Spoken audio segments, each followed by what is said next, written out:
Caserne de l'héliport, dans les mains de ces hommes, le fruit de leur détermination. Les Bruxellois ramènent pas moins de 30 médailles des Jeux mondiaux qui ont rassemblé à Los Angeles les hommes du feu des 5 continents.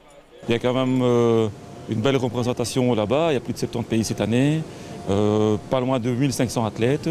8500 pompiers amenés à se dépasser dans des disciplines classiques comme le cyclisme ou encore le judo, mais aussi des épreuves directement liées à leur métier. Le stérès qui est une épreuve où on grimpe dans les escaliers, soit en sportif, soit en tenue. Et donc là, en tenue, ça prend tout son sens puisque notre métier, c'est principalement ça. C'est monter vite dans les étages pour essayer de trouver des gens, essayer de sauver quelqu'un. Vous avez ramené des médailles à ce niveau-là ? On a ramené beaucoup de médailles à ce niveau-là, et notamment par équipe.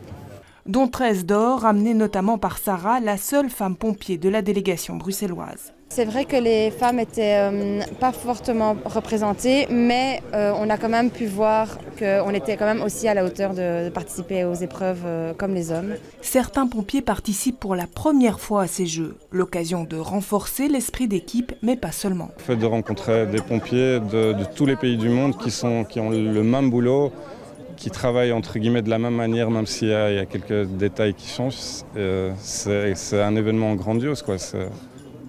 C'était beau. Ouais, comme l'a dit Stéphane, ce genre d'événement est très propice justement à l'esprit d'équipe et à un certain dynamisme. Le sport véhicule vraiment des valeurs très positives. Des sapeurs-pompiers qui ont reçu les honneurs de la secrétaire d'État en charge du SIAMU au nom de la région.